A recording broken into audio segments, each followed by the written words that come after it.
dog with a fucking sick-ass beard. Check, check. I think we're on. I think we're live. It says we're live. That's just live. Alrighty, guys. This is your boy zrowinc, and we are back with another the Gaming Debate podcast. I don't know why we named it that, but, you know, I mean, there's been a couple of podcasts named that, but you know what? It works. It works. It works. It's because you're not if you watched last week, you know that I'm in the lead.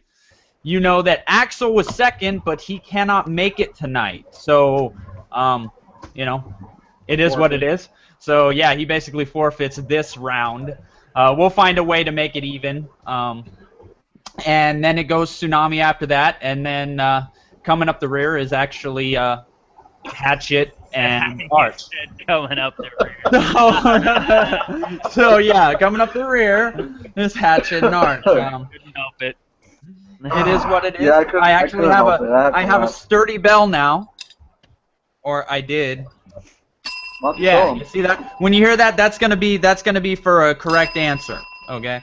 A correct answer. Yeah, or a correct point. So basically, here, let me explain the rules for all you people who are new. Basically, oh yeah, by the way, we have 0 viewers, so I don't know why. But anyway, I'm going to explain the rules. The rules are that basically we will ask 5 questions.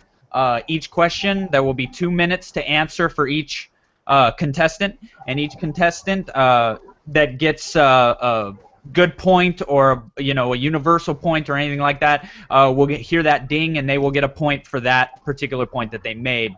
So, anyway. Let's see. Yeah, dude, it is what it is. It is what it is. So anyway, those are the rules. So the round goes as follows this week. It's gonna go Hatchet, then Lance, then Arch, then me last again. Why? Because well, we're missing Axel, so you know we couldn't put him last. He would technically be last, and I would be 4th, but we can't put him last. So, alrighty. So let's jump right into it. Actually, you know what? Go ahead and introduce yourselves, contestants, for a second, so we can get that out of the way. It's my birthday. Starting with John. Or Hatchet. Don't interrupt. Kick your ass up. Anyway, yes, ladies and gentlemen, my name is Hatchet, a.k.a. John. I'm part of the Gameshow creative team. I've been friends with Tsunami and Zero for years, and you know, a repeat performance on this debate because he can't get anybody else.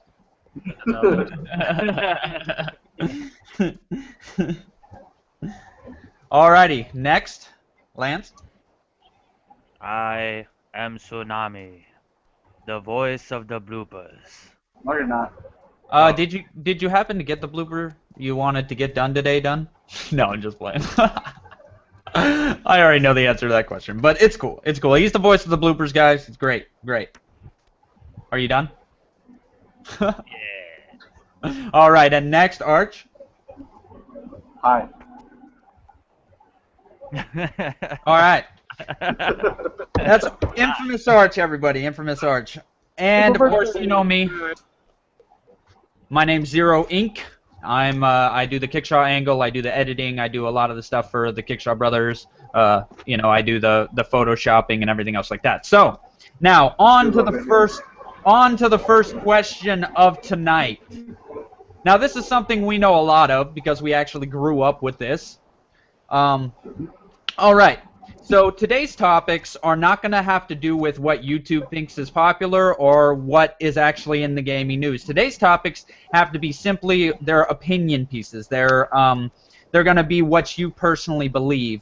I thought that would be an interesting change because we did a lot of topics last week of like important YouTube topics and in the gaming news. So the first question to you, John, is: should glitching or is glitching considered a form of cheating? You have 2 minutes to answer. Right. Are you timing it, Tsunami? Yeah. Alright, here it goes. Alright, glitching, yeah, it's a form of cheating. If it like with exploits and stuff like that. But I put it in the same category as using a cheat code. I mean, yeah, it makes the game easier. Some of them are fun, funny. You know, I believe they should be saved until after you beat the game.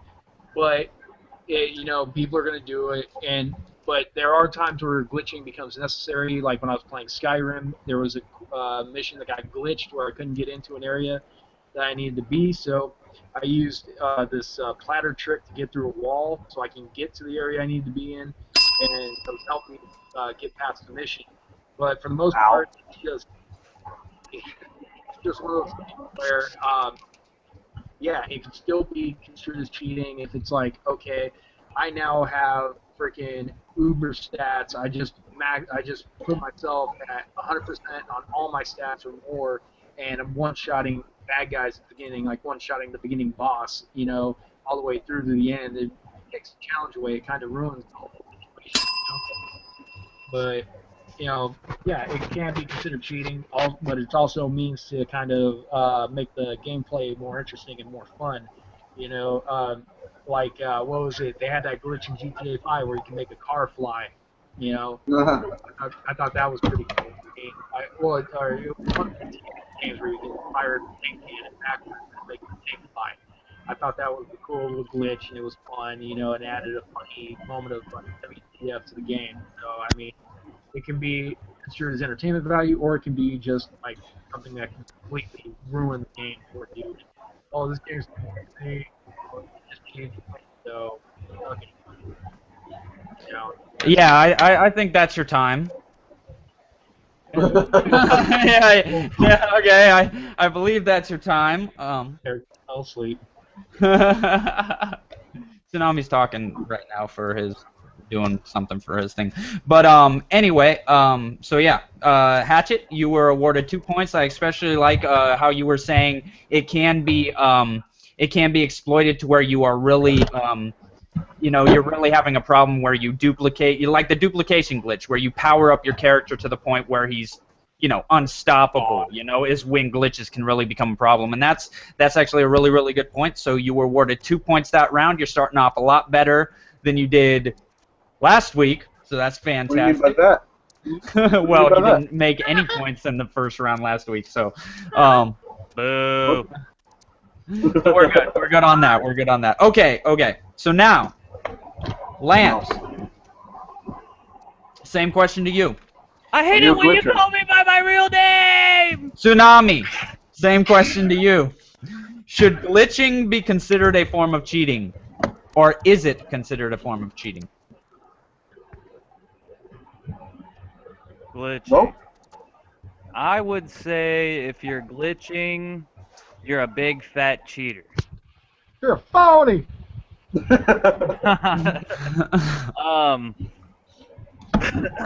I guess it depends on what you're doing and how you feel about it. Because, I mean, everybody feels differently about things. So if you're the type of person that doesn't mind taking the easy route, then I guess glitching wouldn't be considered cheating.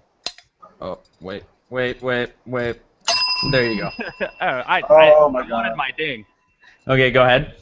On the other side of things, if you're doing a multiplayer game like Call of Duty or Battlefield or something of that nature, and you find a glitch that you can't get killed or you get stuck in a rock, You should be shot. yes, your profile should be erased. Anyway,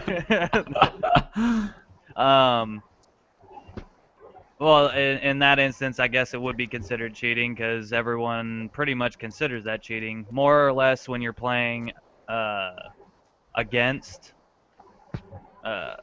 opponents. It's a little different when it comes to the online play, but that's all I really have to say about that. Alrighty. Tsunami, I especially like your point about, it being considered, glitching depending on the person. It may be cheating or it may not. That was a really, really good point right there. You were awarded 1 point for that. So we have Hatchet and Lance, round 1, starting it off great. All right, now Arch. Arch, same question to you, man. Same question to you. Should glitching, or is glitching, a form of cheating? Or should it be considered a form of cheating? Go ahead and go. You have 2 minutes. Well, glitching, is it cheating, or should it be considered yes or no? No, because, say, like Hatchet said, it's Skyrim effect. Say you're just playing for the fun of it, right? You're not taking the game seriously and you want to max out your stats, you want to one-shot everything, you want to one-shot a dragon with a bow and arrow, go ahead, have fun with it. But if you're playing Call of Duty Advanced Warfare, because right there is a perfect example of a glitch. There's a glitch on one of the remakes that they released under DLC, the third one, where you can hide inside the wall and you can't get killed unless they shoot you through the wall, which is very difficult because it's a weak. In that case, yeah, don't play multiplayer. You're just gonna ruin the fun. Because we play multiplayer for fun and for competitiveness if we want to. Glitching's okay enough. You're gonna do it for single player games like Skyrim, Dragon Age, Mass Effect 2, and just the ones that are more story oriented, not the ones that are focusing on multiplayer. Because if you're just doing that, then you're just ruining the fun for everybody. And you're trying to make yourself seem big. You're trying to compensate for something more like a lack of skill. So that's why I can see why a lot of competitive pro players find glitching to be cheating, which it is, but then again, it's really not, because it could be harmless or it could be harmful. So it doesn't really matter. Sure. Yeah. All right. Is that it? Or is that all you got? All right. So anyway, Arch, you were awarded 2 points. My favorite point you made was the fact that hiding in a wall and like hiding in a competitive, that's obviously a form of cheating. That's obviously what you're not supposed to be doing, because it actually takes away from the experience in multiplayer. And which was a great still point. there. There's been recent patches to Advanced Warfare, but the glitch is still there. It's on Skyrise. It's the remake of Hi-Res and Modern Warfare 2. They just jump in from the floor up and they're hiding inside the wall, and you can't kill them unless you're like right there in their face. And it's hard sometimes too. Yeah. Alrighty, so 2 points were awarded you that round. Congratulations on that, Arch. And I guess it's up to me, huh? It's up to me? Yeah. Alright, so who's going to be doing my points? I'll do it. Really, Tsunami's got the effects. Tsunami, do you have the effects set up? Yes. Alright. Are you timing me? Tell me when. You're good. Alright. So anyway, my thoughts about it. Glitching to me is definitely a form of cheating in any form of multiplayer, and the reason that it's a form of cheating in any form of multiplayer is you're basically compensating for the lack of skill, but you're also making it so you have an advantage over the other players, and this in and of itself is cheating. You also have, different forms of glitches that allow you to do certain things on YouTube, like trick shotting. Okay, trick shotting is big when it comes to glitches, especially in the Call of Duty atmosphere.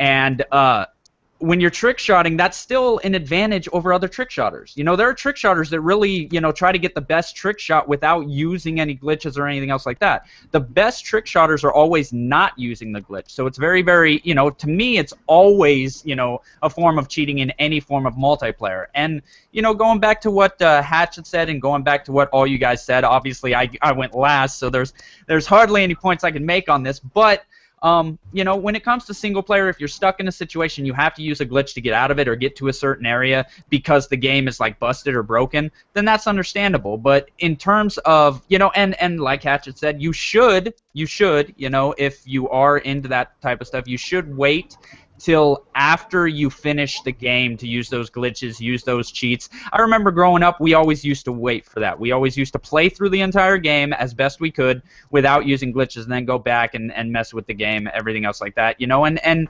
a lot of the games in the past, which they don't do now, they encouraged that, like, of course, all Infinite Ammo and Resident Evil, stuff like that. But now they really don't encourage that as much. So, in terms of the way I feel about glitching, I feel it's glitching if it's giving you an advantage over anybody else. There's also trophy glitches, where you can like glitch the trophies out and you see, players, and they're actually labeled cheaters on PSN profiles. So, that's my thought. I know. I was just finishing the thought. Remember we finished his thought. Let him finish a thought, man. All right. So how many points? How many points? Two. 2. Okay, 2 points. 2 points. Awesome. Awesome. I especially like the point note. Yeah, no, I don't have to talk about the point I liked best. But all right, guys, let's move on. Move on to the next question. The next question. All right. This is a very interesting question. I don't know how many of you have played Red Faction or how many of you have, experienced the destruction of Just Cause or games like it, like Battlefield. But here's my question. Here's my question. Is cloud computing actually helping with the destruction of Crackdown 3? Or is this just the next logical step based on the technology we have now? And that's to you, Hatchet. To me. Yes. Hatchet. Okay. Okay. Or John.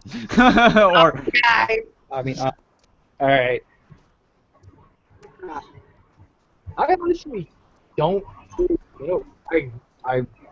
I don't know how cloud computing can help it. hold on one second, John. Can you mute your mic, Arch? I think. Oh, Am I breaking up again? Okay, Hatchet. Damn it all to hell. It's How all am I good. supposed to make a point when y'all motherfuckers keep interrupting It's all me? good. I'm moderating. Go ahead. I like it. All right, here we go. I don't really know much about the cloud computing thing. I know how cloud memory works. I know how, cloud digital storage, all that stuff works. But, cloud computing, I'm not familiar. It's something that I just have no knowledge of, so I'm just not going to speak on it. So, to the next person. I'll give you a point for that. Because at least you were honest about it. You were honest about not knowing about it. So I'll give you a point for that. I'll give you a point for being honest about that. Okay. On to you, Tsunami. Same question. Is cloud computing actually helping with the destruction of Crackdown 3 or not? What do you think? Where are these clouds? I do not see them. As far as I knew, the cloud is just a giant storage space. So, at least how it was explained to me, which means as far as it computing, that doesn't even make sense. Because if it's just a storage space, how can it compute? And the reason why I say that is they can create and build and use the space that they have inside of the cloud to put a bunch of game data. However, the cloud taking over for the game and actually causing the destruction and the destructibility in the game, that's not possible.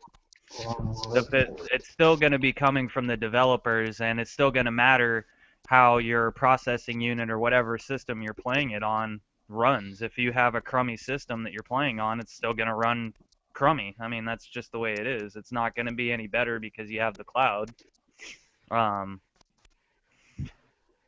As far as I know, like I said, with it just being a storage space, the way I took my take on it, and people are kind of blowing it out of proportion, kind of like the cloud is a giant computer network, is they're going to basically build games and store them in the cloud, and then you'll be basically getting your game data playing through the cloud rather than having to download it to your system. The big downfall side to that I see is, what if the internet goes out? What if there's no internet at all and you can't, play your game anymore? Is it going to boot you because you're trying to play off of the cloud? Or, I mean, how's that going to run? And that's basically all my thoughts on that. I see. You watched my video, huh? No, I just playing. Tsunami, you awarded 3 points. It is very true. I mean, how are you supposed to play from the cloud if you have no internet? So yes. You can't play the game you just bought? You paid $60 to not do anything? That's pretty lame. And actually, yes, that was my favorite point that you made, was the fact that how are you going to do it if the internet crashes? And there's already been several developers like Naughty Dog and everything else who have, asked what would happen if that was the case. So you were awarded 3 points that round. Congratulations, Lance. Congratulations, Tsunami. And we are moving on to Arch. The infamous Arch. The infamous Arch. Okay, same question to you, Arch.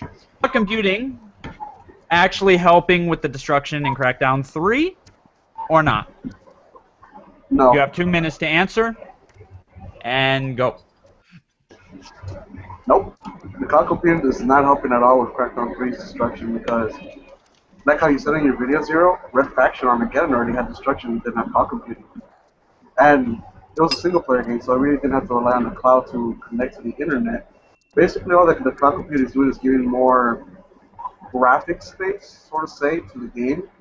But even then, it won't really matter because without internet, like your brother said, it's not going to connect. You're going to be spending $60 on a game that you really like, and then you're not going to be able to play it worth a damn because your internet's going to crash, or you lose your internet, or the cloud goes down because of maintenance, or it's being hacked, or some other random thing that happens. So, so when it comes to the cloud computing, it's just there. I think it's just there because that's the direction we're supposed to be going with the next generation consoles like PS4, the One, the Nintendo NX, if it's going to be called that. So it's just we're just moving along with the times. It's not really going to help with destruction or better gameplay. That just depends on the system. The cloud's not going to help. Not worth one bit. Is that it? And that's all I can do because I don't know much about the cloud. Oh, okay. So that's all you can do? That's all you can do. All right. You were awarded 2 points. I especially like where you were talking about the hacking because that's actually something that hasn't been brought up. That wasn't even brought up in my video. I didn't even think about that, but you're absolutely right. If there's something gets hacked or like the cloud, you know, you get a virus or something, you know, what's it going to do, you know, when it comes to the cloud? So, you know, I mean, we know what it does to computers already. So, you know, that was a very, very good point. Oh, wait. I just got another point. If the game is highly strong on the cloud computing, what if the cloud gets corrupted? All the hard work that you put on that is gone. It's gone. Say you put like 40 plus hours and the cloud gets hacked, let's start all over from the beginning. Well, you know, I mean, if you wouldn't have said done, then you probably would have gotten a point for that. But anyway, you're still, yeah, you were still awarded 2 points. That was a great round. You and Lance are killing it today. You and Lance are killing it today. You and Tsunami are killing it. I don't like this. I don't like it. All right. So anyway, same question to me, of course. Well, we already know my thoughts on the cloud. No, see, here's the thing, you know, and a lot of people don't want to bring this up. Dude, I just lost the questions. How did I lose the questions? No, I didn't lose the questions. That's what I did. Okay.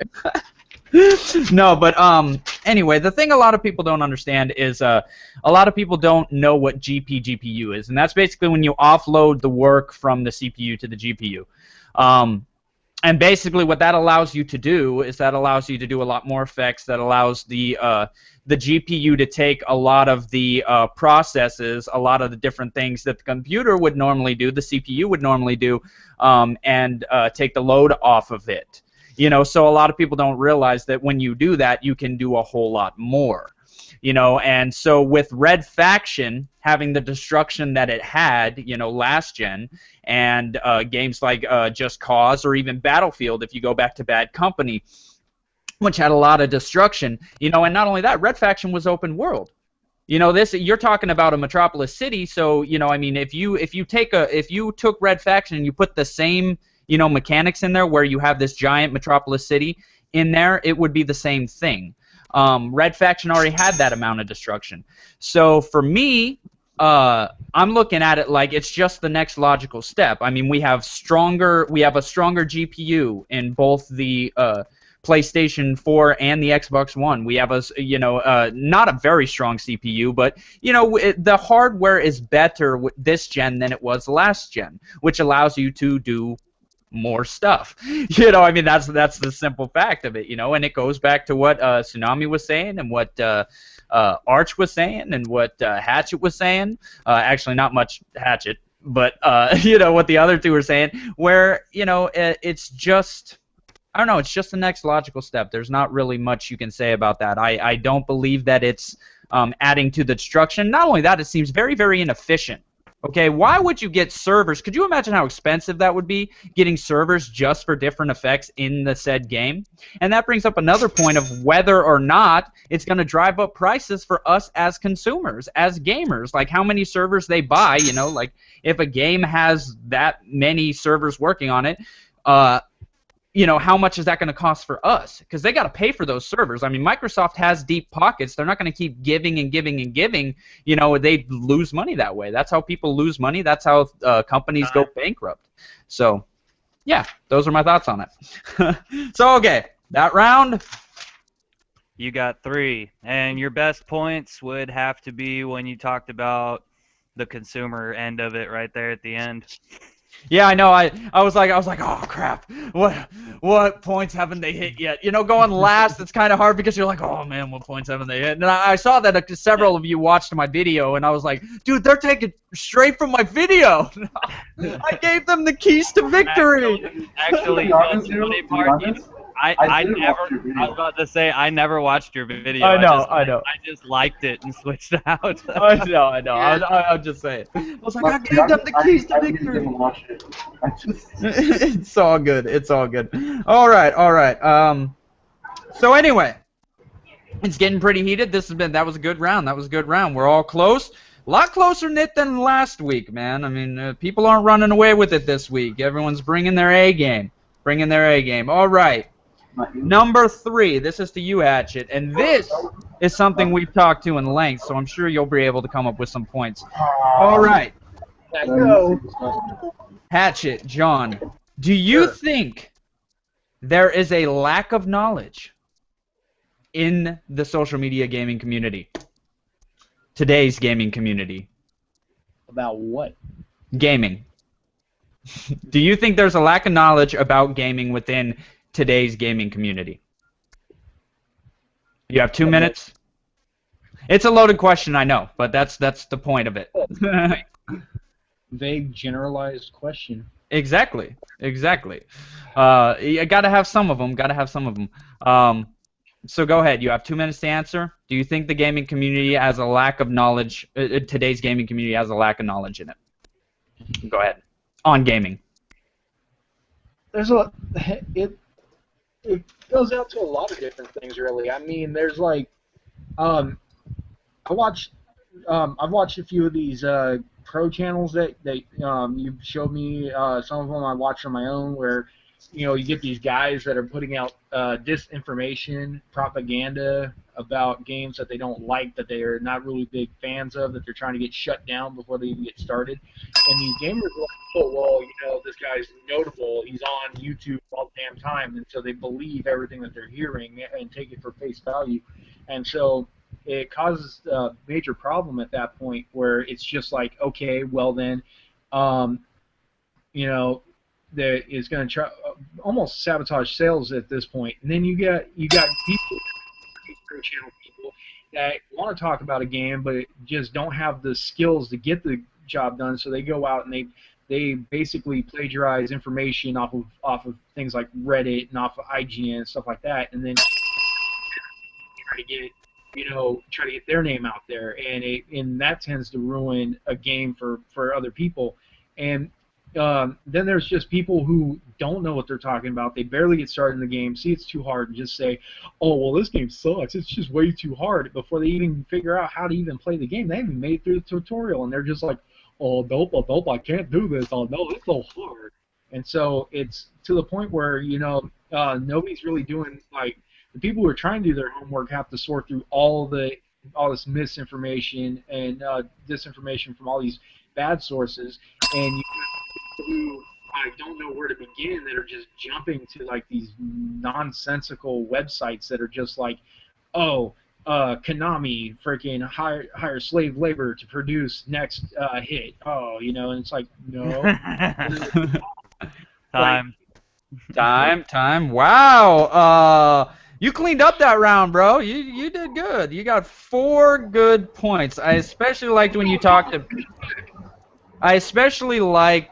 when you talked about how you have some other YouTubers that are sifting through all this information, and it's hard to sift through all the misinformation that's out there from all these different channels, especially when you're trying to figure out who to believe. You know, I mean, that's the hardest part, is trying to figure out who to believe. So that's some great points, some great points. Anyway, Hatchet, you cleaned up, got 4 points, and you have taken the lead. You've taken the lead. All right. So my auctioneer skills to fill like 2 minutes, put like a whole dictionary in like 2 minutes. Well, you try to compartmentalize. You try to compartmentalize. All right. All right. Tsunami, Lance, same question. Do you think there is a lack of knowledge in the gaming industry about gaming these days? Go ahead and go. That's a better way to word it, because I didn't word it right with you, Hatchet. So, yeah. What's knowledge? Your power.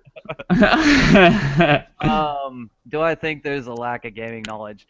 I don't think there's a lack of knowledge. I think there's a lack of people actually going out and trying to find the right stuff. They just take in and believe everything that they want to hear, instead of, taking it all at face value instead of going in and actually doing research. People don't want to do research anymore, so instead of doing the research on something, oh, I heard this, let me go check and see if it's true, they just assume that because it was said it was true, which is absolute nonsense. I don't know why people do that. However, so, like I said, I think it's a lot to do with lack of research, because the information is out there. You can get on the internet and find pretty much anything, unless it's kept hush-hush by a company or whatever, something that got leaked by accident. But for the most part, you can find anything that you want on the internet. If you're interested enough. You've got a lot of fanboys and stuff that just want things to be true, because if it isn't true or it is true, then it hurts or doesn't hurt the situation that they're going up against. So things, like PlayStation 4 going against the cloud, and Xbox going against whatever they want to with PlayStation 4, which is pretty much everything. So, that's all it basically boils down to.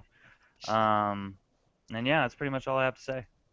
Oh, see? Man, I was waiting for that last point. I was like, dude, he's going to pull ahead. He's going to pull ahead. No, but you got 2 points awarded. I especially like when you were talking about the information is out there. It's just people are refusing to actually go look for the information. That was a really, really good point, because I think, that makes a very good point, that it's not really a lack of knowledge at that point. It's more of a, not going out and looking for what you need to be knowledgeable about said topic. All right, Arch. Yes. Same question to you. Let me find it again. Okay. What the fuck Do is that? you think there's a lack of knowledge in the gaming community about gaming these days? Not so much as a lack of gaming knowledge, but more of an uprise of face value and hypocrisy. Oh, that's a new one. Yeah. Yeah. Face value, because they just look at the game and then they see who's making it and who's the publisher. A perfect example is Call of Duty. It's being made by 3 companies: Infinity Ward, Treyarch, and Activision. When Ghost came out, everybody thought it was going to be one of the best games ever. Turns out, it was okay in my opinion, but a lot of people hate on it just because they didn't feel like it was the same as Black Ops 2. Well, of course it's not going to be the same thing as that game. It's a different developer. And and now the newest example is Advanced Warfare. Everybody thought this game was going to be horrible because of the exosuits jumping around everywhere, but it turns out this game is actually the best-selling Call of Duty since Modern Warfare 2. You don't believe me? You can go look it up yourself. It outbeat sales of both of Ghost and Black Ops 2. And hypocrisy, because basically what I'm going back to, face value. They just say it's hypocrisy because they believe that the developers went behind on their backs. Bungie. They thought Bungie was one of the greatest game developers of our time because of the Halo series. But as soon as Destiny came out and they started releasing expansions to make up for a lackluster story, they feel like Bungie betrayed them. When in reality, they're just continuing on and on because Destiny is not dead yet. It's continuing on. We have the Taken King coming out. It's going to expand on the story. It's going to revamp a lot of the issues of gamers that dealt with the game. So, to me, I got my money's worth out of Destiny, and I'm still getting it because I love the expansions, and I'm going to enjoy playing this next one. And also because it's hypocrisy because they just go to the YouTubers that are big names out there, like PewDiePie or Angry Joe. I mean, I have nothing against those two except for shit. It's all good. It's all good. You did pull 2 points. You pulled in good. I especially liked where you talked about the hypocrisy because that wasn't hit on, and there is a lot of hypocrisy, especially today in today's gaming industry. And it's funny because even devs are doing it now. Even higher ups are doing it now. So that was a really good point talking about the hypocrisy. Now I don't know what the hell I'm going to talk about because you guys have seemed to hit every single point. I hate going last. I hate you guys. This is bullcrap. Now I got to think. No, I'm not going to forfeit. Are you kidding me? This is me you're talking to. Mr. Trophy Hunter, have to get absolutely everything and everything. A challenge is a challenge. I may not be able to say much. You're going to get the Bloodborne Platinum. Oh, no, I'm going to get my 2 minutes. I'm going to get my 2 minutes, man. I'm going to do my 2 minutes even if I fill it with bull crap. Just play it. Same question to me. Do I think there's a lack of knowledge in the gaming community? I think it's a yes and no question because I do believe for some there is a lack of knowledge because they don't know where to find it. Okay, they can't, you don't know who to trust. You don't know which company to go to. You don't know whether Kotaku's lying to you, whether IGN's lying to you. Because you see a lot of different reviews. You have a lot of different reviewers. You have a lot of different people saying a lot of different things. And everybody's asserting that this is the way that it is, when in fact, it really isn't. The crazy part about all this is that the knowledge is out there. I mean, you can Google anything. I mean, you just have to go to Google. You just have to put it in, whatever it is. No matter what, you got Wiki. I know Wiki's not a very trustworthy site, overall, because anybody can add information to that. But you see what I'm saying? But you can sift through all the rubble because there's truth in just. Like, even minor truths, you can sift through. It's called reading in between the lines, and a lot of people aren't reading in between the lines when it comes to a lot of these companies.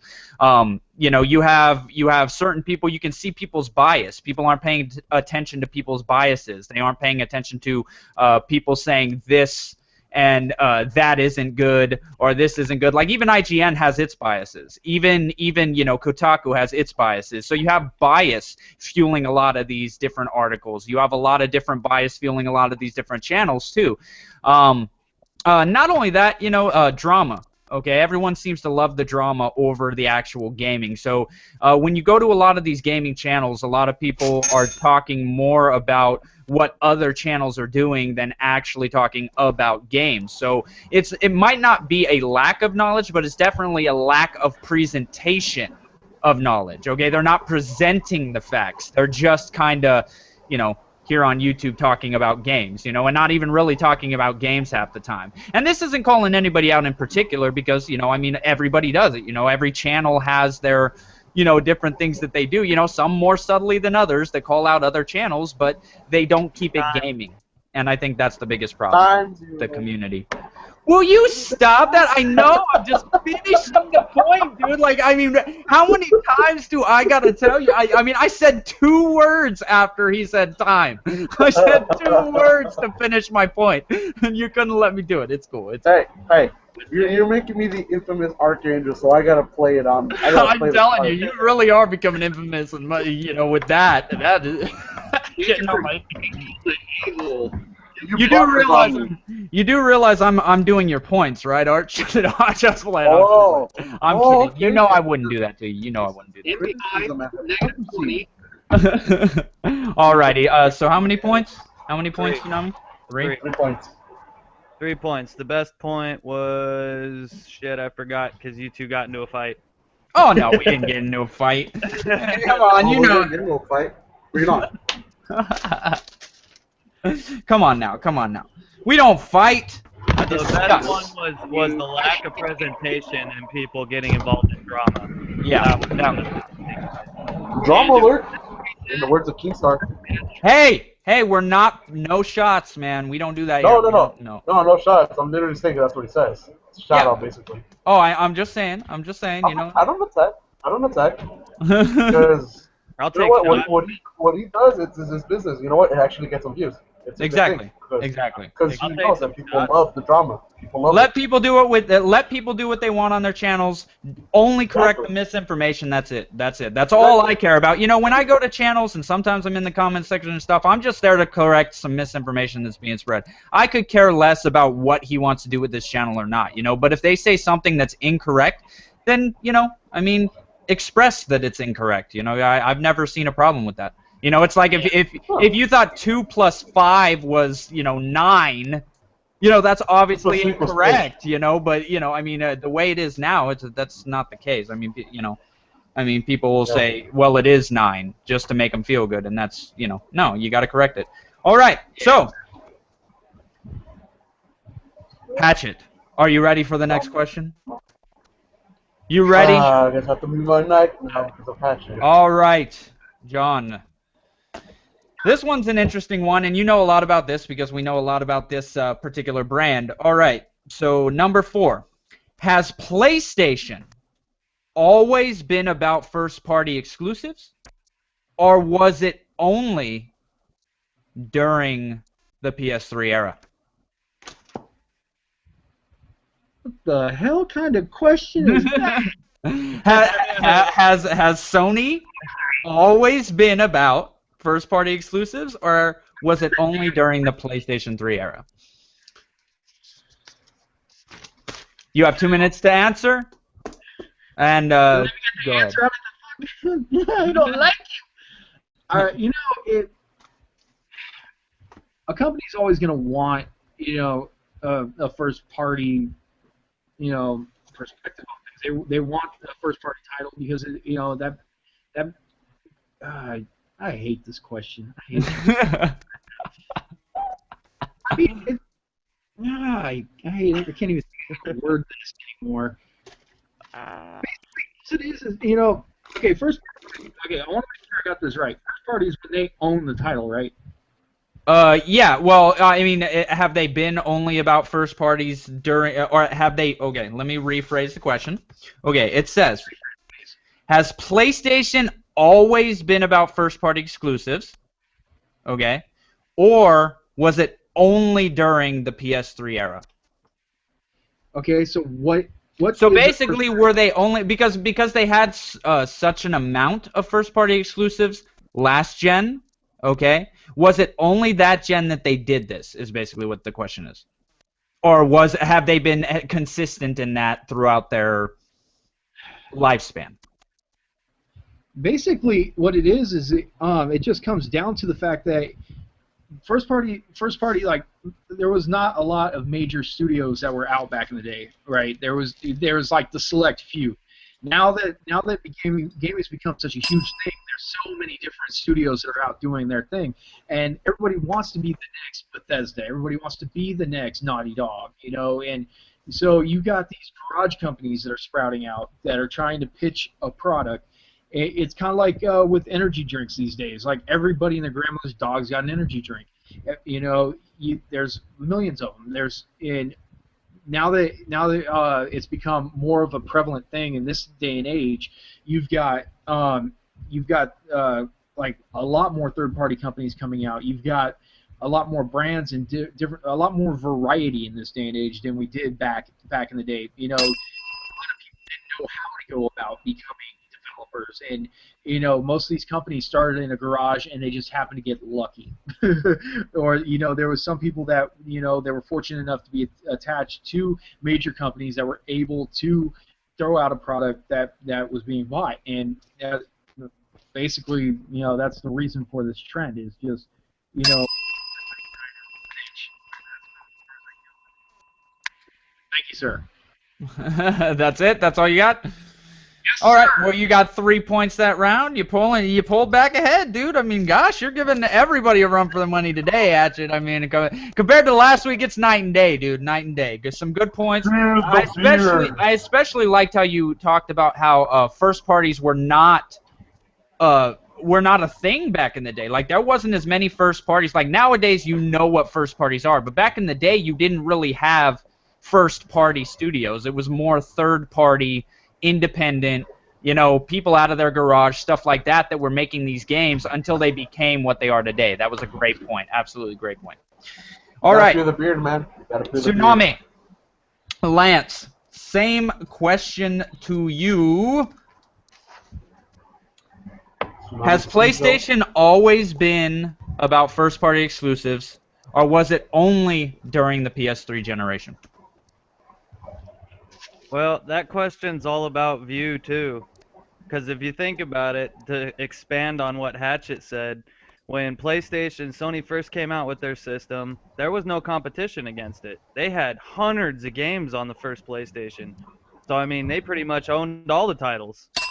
I mean, and then when this number 2 came out, it was the same thing. Xbox tried the first one, and they couldn't compete still. I mean, the PlayStation 2 had even more games than PlayStation 1 had. It was absolutely ridiculous. So Sony owned everything. Then the 360 hit along with the PlayStation 3, which came out a year later. But the 360 hit and everything flip-flopped. That's when you started to really see the first-party exclusive thing. Like Hatchet said, there really was no such thing until 360 came around. As soon as 360 came around and started to be able to compete, that's when all of that happened. So, and that's kind of when publishers felt like they had a choice, I guess you would say, to which company they wanted to create for, or if they didn't want that handcuff on having to create for one specific company. And at that point, I would say the big hits were Halo for Microsoft. Excuse me, my brain locked up on me for a second. It's all good. Halo for Microsoft and Uncharted and Infamous for PlayStation 3. So those franchises right there really kicked off the first party exclusive craziness. And ever since then, it's just been ridiculous. But I think it's more of a situation of a change with the times than it is anything else. And that's pretty much all I got to say. Alrighty, Tsunami. I especially liked where you were talking about how, Sony basically owned everything at one point. You know, I mean, they had, third party, they had first party, they had, a lot of different people creating stuff for them. Like, they didn't even have to, do it. So that was a really, really good point. All right, Arch. Same question to you. Has PlayStation always been about first party exclusives? Or was it only during the PS3 generation? Well, like both people that went before me said, Sony dominated the competition during the PS3 era. Their only competitor was Nintendo, and they were backtracking a lot. So Nintendo wasn't really much of a competition. Sony had hundreds of games on the PlayStation 1, and went up to expand to include even more hundreds, up to 1,000 more of games on the PlayStation 2. But when the 360 came out, it was a paradox basically. Sony was Nintendo, while Microsoft became Sony of the past. Microsoft took the competition to a whole new level when it came to the 360. They dominated by giving them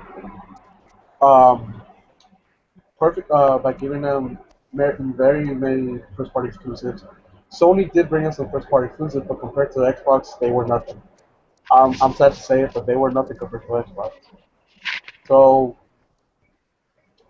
if Sony didn't originate from first party, not until the PS3 era came out, because when they saw how many sales the 360 was getting because of Halo, Gears of War, Left 4 Dead, Dead Rising, all these exclusives that people love from these developers, they decided to release Uncharted, Infamous, The Last of Us, what's another game?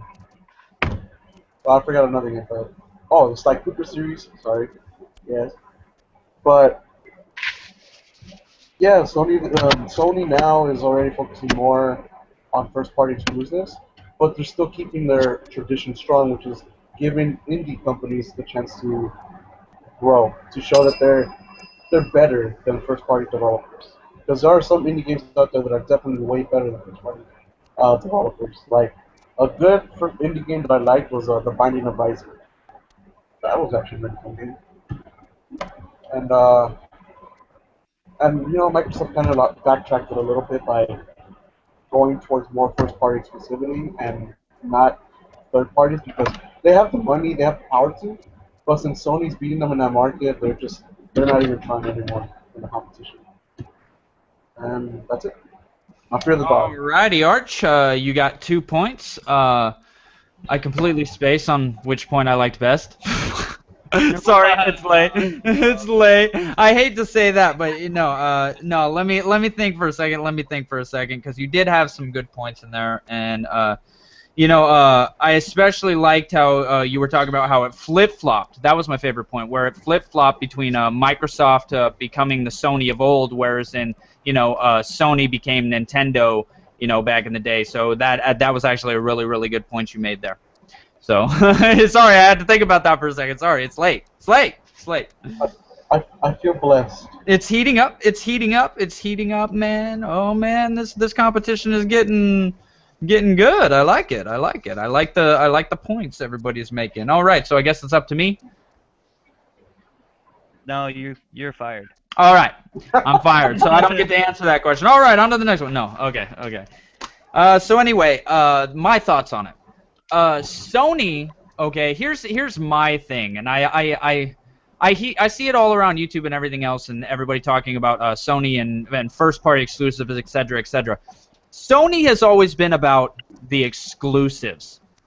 Okay, whether they be first party, second party, third party, they've always been about the exclusives. They've always bought the IPs that were created for them. You think back to Destruction Derby, you think back to SOCOM, you think back to all these big games that they had, back to Siphon Filter, everything else like that. And you got to understand that a lot of these third parties, okay, have become first party. They had to earn that right to become first party, and Sony actually prepared for that exact thing, not having the third party support. Because if you look at it today, Sony has more third party support this gen than they did last gen. 360 had all the third party support. So they had to do a lot more first party games because they didn't have the third parties of, PS2 era or PlayStation 1 era. So they had to do the first party games. And that's what made their first party games so great, was the fact that they had to make them. They had no choice. They were losing at the time. They weren't the big guys on the block anymore. They weren't getting third-party support. So they said, you know what, we're going to take all our in-house studios and we're going to make the best first-party games that we can.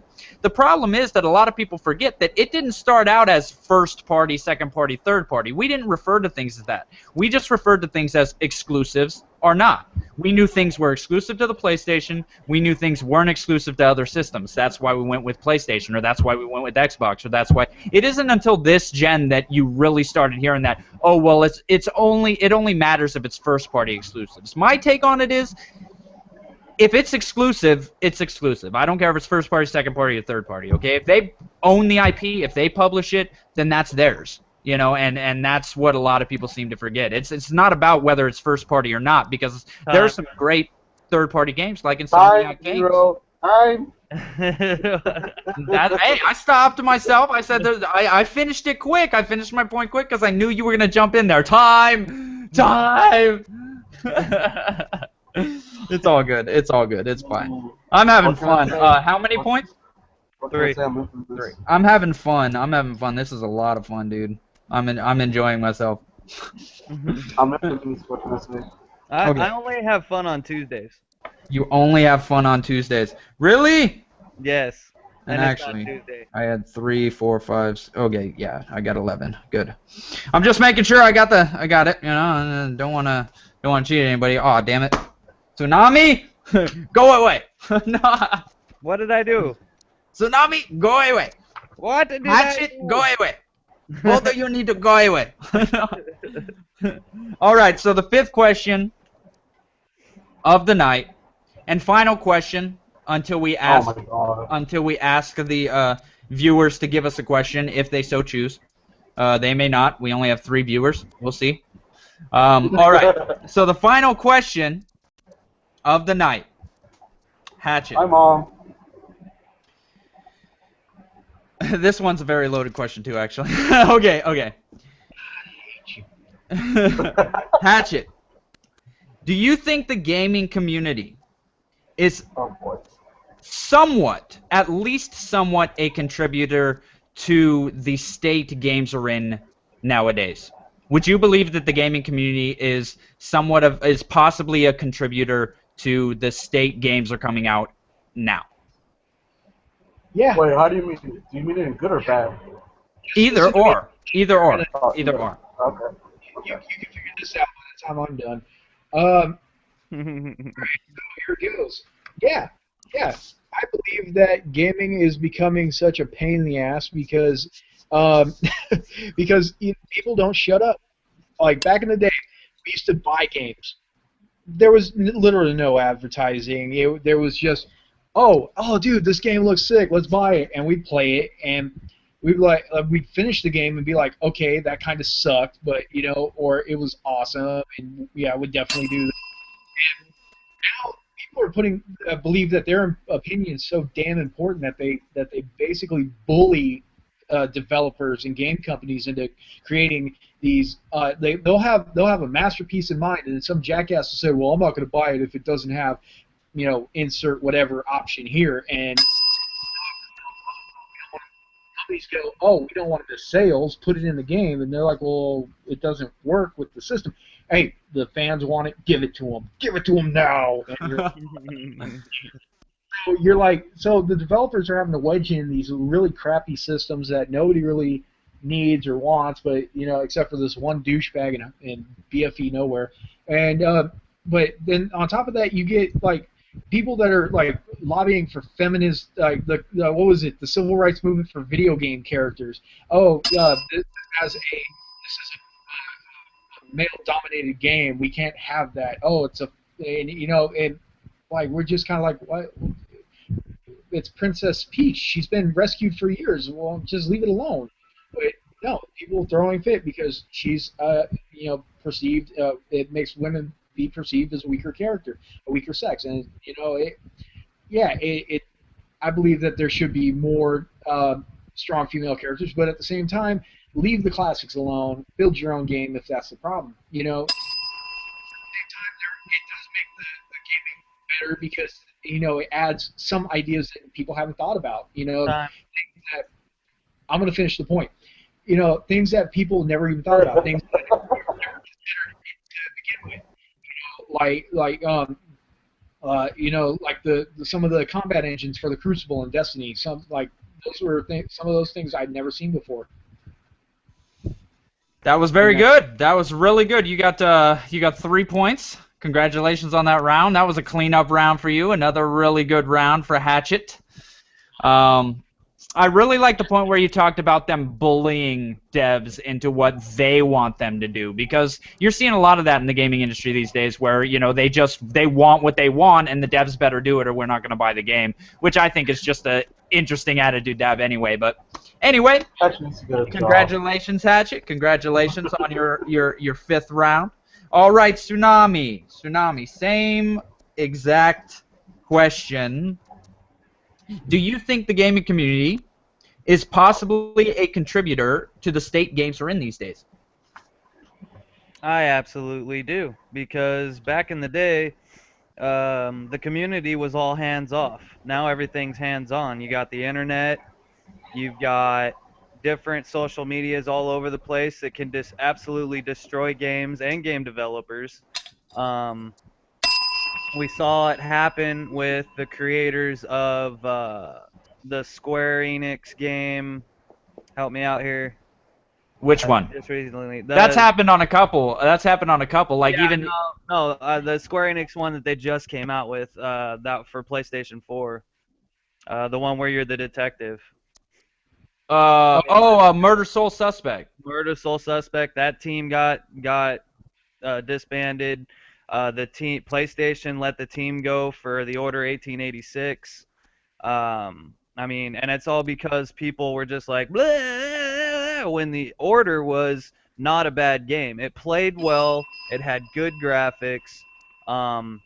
Yeah, it was short, but that doesn't necessarily mean they weren't going to make a longer game down the stretch if somebody had given him that chance.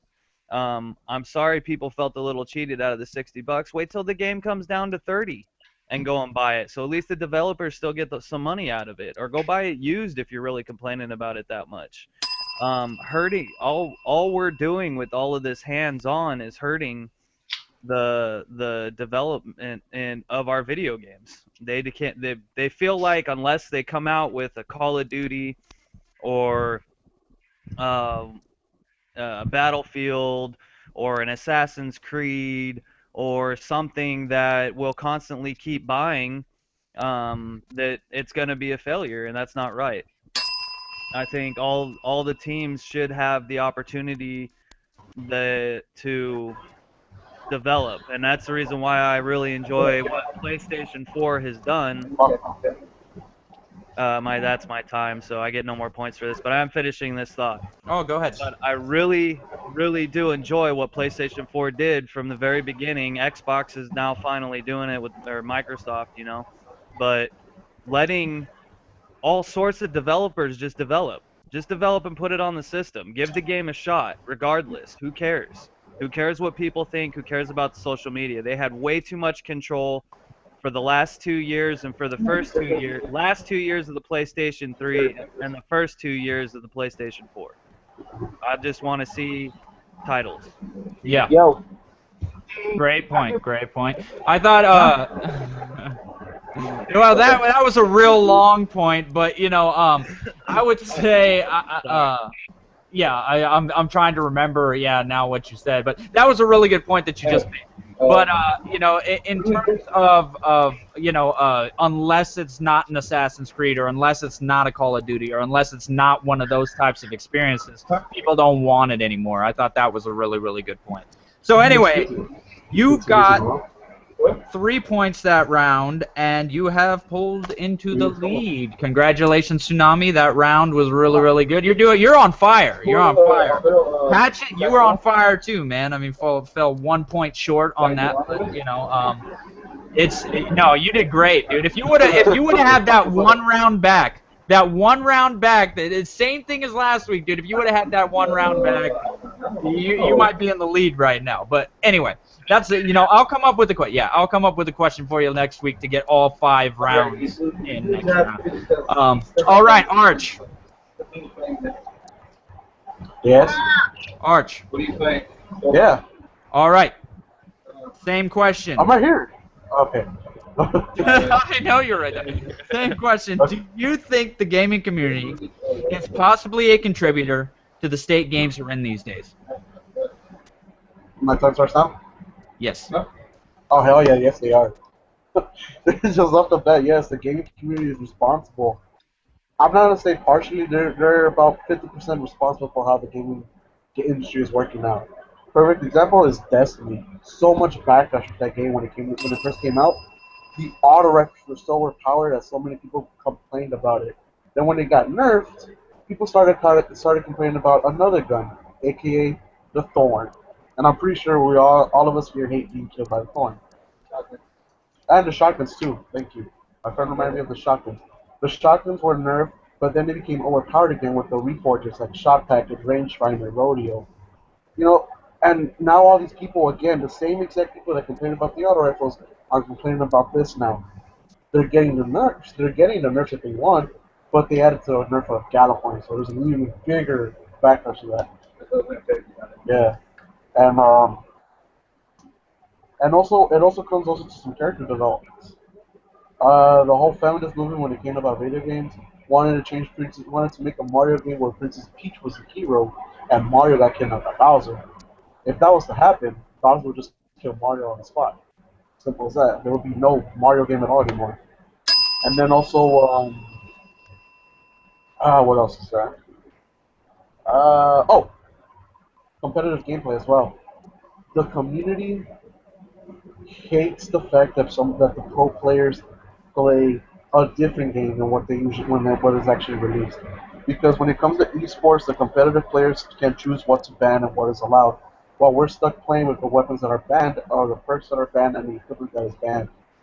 And it just really unbalances it. We feel like we're being neglected, and we're not being treated as such. We're not being treated with such luxury as a competitive game series.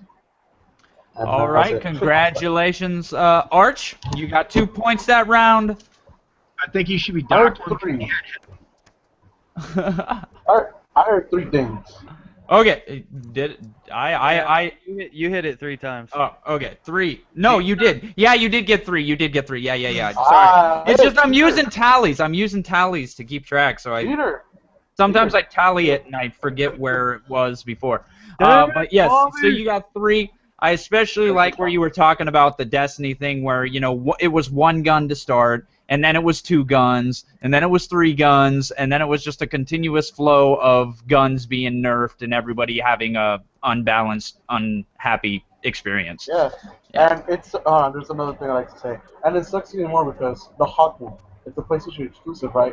We got to witness and use the power that gun is, but it sucks because our community was so hypocritical of being killed by that gun when they didn't have it that we ruined it.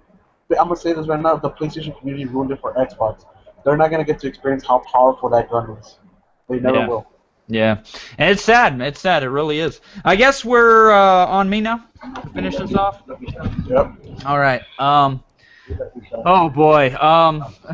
Do I think they're possibly a contributor to the way to the state games we're in now? Okay, first of all, I think everyone, yes, because, you have a lot of people who think they're programmers. They think it's easy to add in certain effects and certain things and do certain things inside the game. So they tell the devs that they want that in the game. You have forced multiplayer.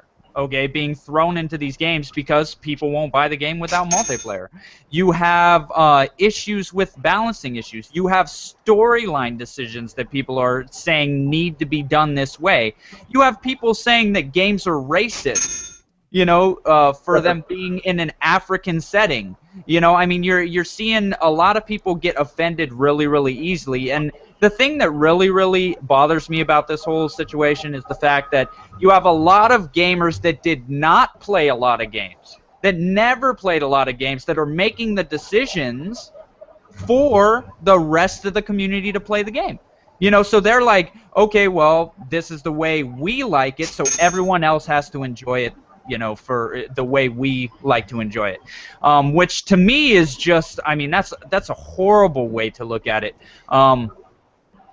Not only that, you have critics, and you have people that are purposely bombing on the game and causing it to lose sales. You have, devs having to apologize for giving you a full game just because it's too short or too long or too whatever. They're coming out there having to apologize to people. People are demanding apologies. They're demanding games be put on the system of their choice. They're demanding, and the thing is, the more we allow people to do this to the devs, the less we're going to get. We're also getting, if you haven't noticed, a whole lot more franchises. We're getting the same games over and over and over and over again because those are the only games that sell. Because those are the only games that these particular gamers want to play. You have Halo for like 3 years in a row. You have, Final Fantasies on its, I don't know how many, but it's different every time, so that I guess that's okay. But you have Final Fantasy VII Remake being changed, right? You have things being changed in certain games. Who's Time playing zero. music in the background? Because I'm gonna be. Oh, that's my friend. Shut up. Mute your mic. Yeah, next time that happens, definitely mute your mic. How many points? 4. 5. You got 4. I hate you. No, wait, we're tied. Oh, no, yeah, but I still hate you. I wanted to win again.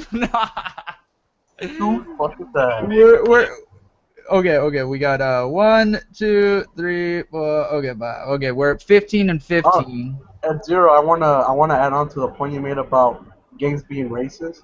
When you said that, it reminded me of Resident Evil 5. Yeah, well, that's the one everyone thinks of. People saw it as racist because it's a white guy going to an African country and just shooting a shitload of black people. But you have the main antagonist is white. Exactly. Main but they didn't antagonist focus- is Wesker. He's white. Exactly. They didn't And focus on that. They just pulls the focused on trigger at the end to kill the white guy. You Exactly. know, so I mean, I'm They not going to get only hurt that focus. Sheva killed a white man because she's black. I mean, that's Yeah. the issue right there. You know, I mean, it's like, But they only focused because you were using Chris. A lot of people use Chris because they didn't like Shiva. She was a very, very lame ass character. But they only put it on Chris because he's the big buff white guy going around shooting black people in the head. And they yeah, but consider you had the choice. You have the choice not to use him, and that's the thing. That's the issue. You have the choice not to use him, which is why I'm saying they're basically trying to take away our choice in games. That's Exactly. my thing. That's what I should have said that. Damn, I should have said that. No, but but that's okay. That's fine. That's fine. Okay, so we're tied. I don't know how many viewers there are, or if there's a question that the viewers want answered. Check YouTube. There might be one on YouTube. No, I'm looking. I'm looking. Anybody have any questions? Anybody watching? What if we can get what if one of us has a question we just want to say it? Could that work too? Hold on, wait. Wait to see if there's a viewer that has a question for us. Let me check on Google Plus on my phone. Hey, Tsunami, do you see the effect on the camera?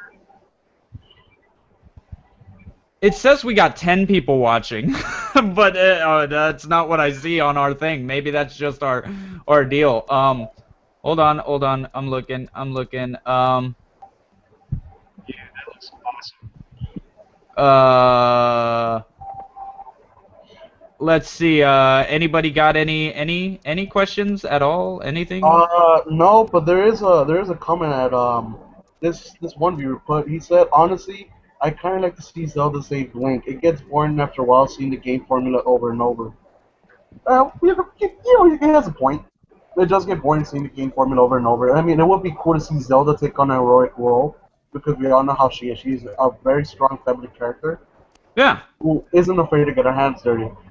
Well, we know she isn't. She's a badass. You know, even in she's a badass. You know, she has power. She has the ability to. I can't say his name. I can't say his name. I can't pronounce it. But he made a really good point with that. And then he also tries to. I think he tried to add on to about the gaming community having backlash on gaming developers because he mentions the order. Yeah. Yeah, Well, see, no, but would you? Okay, but think about it this way. Okay, would Zelda saving Link? We don't have a problem with that. Why don't you just have it a choice? Why don't you choose two different quests? You can either have Zelda. You can either play as Zelda and save Link, or play as Link and save Zelda. You know, like have a branching storyline. You like where you instead of choose a character, you could choose Link or Zelda and make a storyline with both of those if you really want it fair. But the problem is that a lot of the stuff they're asking for it to be just that way. You have to play it this way. You have to do things this way, and that's taking away our choice. Yeah. Or even do a crossover where you have like all the Mario. Hold on, we have a question. Oh, we do? Yeah. Oh, cool. Okay. Huh. What we got? So many divisions in gaming. It says, what do you think can bring the gaming community back together again and restore the lost integrity that could possibly bring back the perception of gaming as entertainment? Something to be enjoyed, leaving the battles to the game content rather than between the players. That is a lot of questions. Okay, that's a lot of questions. You know what? I know who this person is. I will answer your questions over the phone because I know this person. Okay. But there's the person above it that says, "Do you think video games are purely art, or do you think customers have an actual say in game development?" That's a good one. That'll work. Oh yeah, that's the guy I was talking about. That's what the thing about Zelda. Yeah. That's the guy. Yeah, that'll work. That'll work. We can answer that. All right. So goes to Hatchet. Okay, so Hatchet. Okay, I Damn it. I gotta mute my mic, not to Hatchet. Hold on. K-Lick Alright, Lord. go for it. Okay, Hatchet. Yo. Do you think video games are purely art, or do customers have an actual say in game development? All right, take it back to the Renaissance. Nobody had a say when the Mona Lisa was made. Any of these, the Sistine Chapel, that sort of thing. It's one of those things where we should just enjoy the final product. Let them do what they do, and play the game out as it was intended. Because we don't know what the original vision was. By us putting in input, unnecessary input, it taints the original concept. Like when it comes to food, I'm a purist. I love my food without condiments. A little bit of seasoning, just the way it was intended to be made. But at the same time, it's one of those things where, after the fact, yeah, if there's like major errors, if there's like major things that need to be corrected, if there's like serious issues, then the developers will see it and correct it later. Or if they don't see it and a gamer notices it, then put in the input. Don't smash a game before it even comes out. Don't that's where I feel we're kind of abusing the social media thing, where we're putting out an opinion before it's even necessary. We're just speculating before the game comes out. It overall destroys what could be an amazing experience. A lot of people see this as their way of righting a wrong before it even happens, and I'm like, you can't see the future. You're not Nostradamus. You're just some dumbass sitting in an armchair with Cheeto dust on your hands going, oh, I think it would be so much better if this platoon had the chat, or something dumb like that. It's you leave. Like I said, I'm a purist. Leave it alone until there's an issue. And enjoy the art while it's there before it gets censored, corrupted, and destroyed by people with outrageous, dumbass points of view. That's it. All right, Hatchet, you were awarded 2 points, and I especially like the points you made about going back to the Renaissance, where you should just enjoy the final product. You can't tell Da Vinci, hey, you can't do that, because we never would have gotten a lot of the things that were created from him. We wouldn't have gotten it. So that was a very, very good point. Congratulations, Hatchet. You had a great round. And Tsunami. Feel the beard. Tsunami. I know you're getting tired, bro. I know you're getting tired. I can see it. I can see it on your face. Do you think video games are purely art? Or do you think customers have an actual say in game development? I do believe that games were art at one point. There still are games that come out frequently, actually, that do a really good job of being art, even though people are like, oh, point and clicks. Telltale's doing very well with coming out with their art and telling their stories, and even though it's just a point and click and it takes probably all of 10 hours to complete, they've been coming out with great games. I'm probably going to collect them all just because the stories are so in-depth, they're unique, and to me, that's art. I mean, so there are still some coming out. The problem became, again, when 360 and PlayStation 3 hit and franchises became the huge thing. Originally, every game was art because every game was different. Everybody had a different idea. Everybody had a different thing they were trying to produce all the way through PlayStation 2. There was hardly any franchises, so you're always getting a different story, a different experience. Now, because of franchises and big companies like EA and Activision. Activision's a huge one, and Ubisoft. Because of those companies, the art forms kind of died. They just want to push out another Assassin's Creed. They would just want to push out another Call of Duty because it's cheap. They already have the platforms for those games. All they're doing pretty much is reskinning them. And that's pretty much all I got to say about that. It's just one of those things where you're going to have to be really picky about what you play if you're looking for more of the art side of the video games. All right. Point. Well, that was really good. Yeah, you got 4 points on that. Fuck. Yeah. I shouldn't be cussing because I know there's probably kids watching this, but no. Sorry, guys. I'm You know really what? competitive. You'll learn In this the- about Zero. You'll learn this about In Zero. the words of Hatchet, fuck it. So anyway, you made some very good points. I especially like the point where you said it used to be art, and now they're more moving to franchises. Franchises that, you know, I mean, do more in terms of pocketbook than actually doing art. Congratulations, Tsunami. You're wrecking it. So is Hatchet, man. I'm sitting here going, dude, why? I want to go first.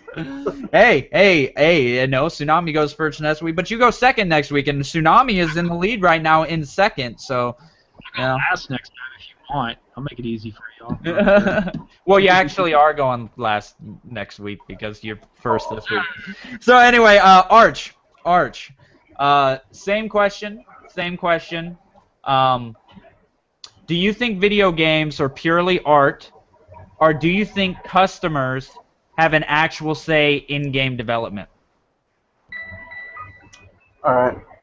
Video games, we do not only just consider them as art, we consider them as a different life that we can live. We bonded with some characters that we grew to love, such as Cloud, Sly Cooper, Crash Bandicoot, Spyro the Dragon. We grew up with these characters and we fell in love with them that we got to explore their worlds. They were basically movies. They were experiences that we could enjoy. Then came out Francis. It all started with Halo. The first Halo ever, that's where the franchise started to come to life.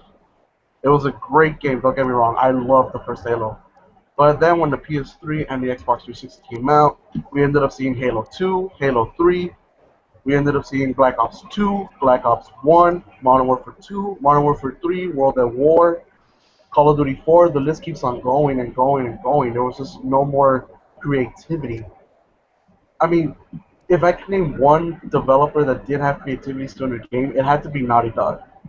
Yes, the Uncharted series was a franchise and they're making their fourth one for this one, but then they went ahead and made The Last of Us, which is a beautiful, detailed game. It was very story-driven, and you know what? It actually did question your moral values. What would you do? What would you personally do if you were stuck in that situation? Another game that I really did that, like Tsunami said, Telltale Games, The Walking Dead Season 1. I cannot even express how I felt, how emotional I got when I had to make the choice. I grew to love that character. I got attached to him. And you know what? It actually did question your moral values. But then, you know, when these big franchises like Ubisoft, EA, Activision, Bungie, and what's another company? I can't think of another developer. But when it comes to these guys, fan base. It has to go with the fan base. Oh, I don't like this, take it out. Oh, I want this, put it in. Ban this, ban that. Protect this. Damn you. Congratulations, Archer. You did get 2. I especially like where you talked about how, you know, they take you to different worlds and they show you different things, and it's like basically living a different life, which I think games do a lot, and I thought that was a really good point in terms of, you know, it really taking you to a different place. So that was really good. You got 2 points, which is good. You did a lot better this week than you did last week. It's just Hatchet and Lance are fucking killing it. Hatchet and Tsunami are just going nuts right now, man. I'm like, dude, come on. The comeback. I'm telling you. The comeback begins. Oh man, you're on your way. You're well on your way. Dun dun dun. All Zero. right. Let's see. Okay. This is a very interesting question, but I say this. I say yes and no. Okay? I'm a writer. I'm a creator. I like to create things. I know what it is to write stories. I say if you know what you're talking about, and you can actually critique it from an objective point of view and give them some constructive criticism, I'd say that's okay. If you are a creator, if you're into creating things, if you do stuff, that's when it's okay to critique art and say, you know what, fine, maybe if I mean, this could have been better or that could have been better. That's one thing. But when you have all these people who really are not creators, like a lot of people, I mean, I'm not going to throw shots at anybody or anything else, but there's a lot of people who sit in front of their camera, and believe it or not, it doesn't take much to edit that, okay? It doesn't take much to just upload a video to YouTube or just upload a video to places. That's not creating something. So I believe if you are an artist, if you are a creator, if you can give an objective point of view, that's fine. But when you have these people who don't do that, okay, they don't know how to create a story, they don't know what progression is, they don't know what how to program, they don't know, and they're critiquing these games saying they're good or bad, it just doesn't make any sense to me. But at the end of the day, we should, even if it's not up to par, accept the fact that this is the main creation. This is what their dream, this is what they wanted to create, and we should respect that. We should allow them to create their dream, because above all else, it's their dream. You're playing their dream. It's not your dream. You didn't create that project. You didn't create that art. It's their dream, so accept it as that. Okay? So I think that's where the biggest misconception is. Time, Zero. I stopped it. Jeez, man. Gosh, man. He's not even giving you a second. I'm telling you, man. I'm telling you. All right, so 3? 3, yes? Yeah, that was 3. Yeah. 3 points. 3 points.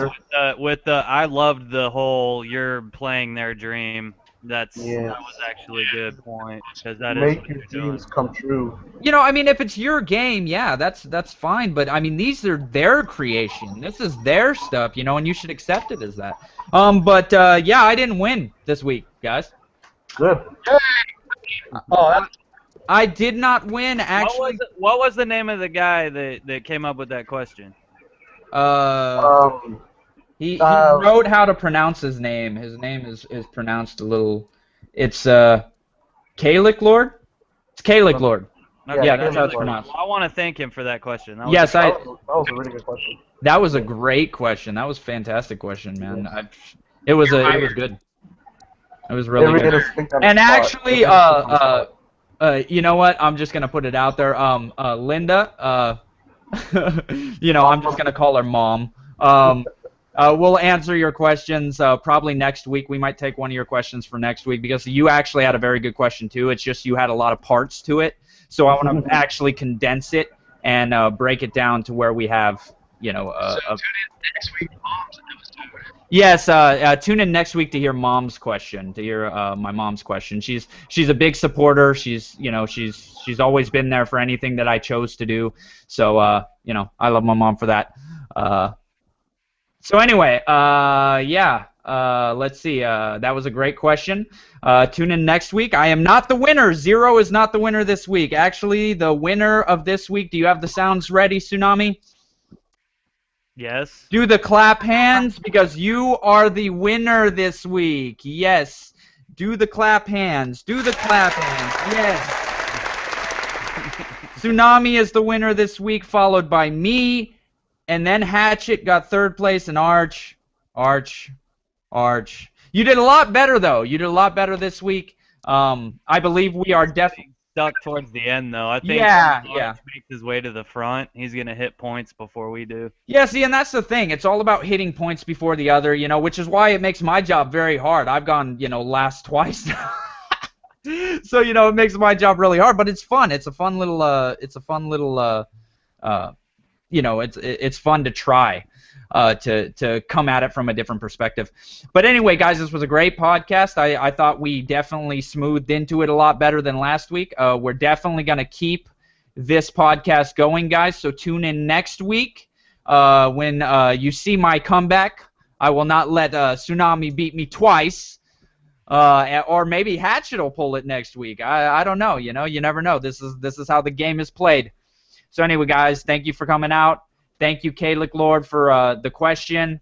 Thank you, Mom, for showing up. Thank you, everybody that was watching. This is Zero Inc., and we out.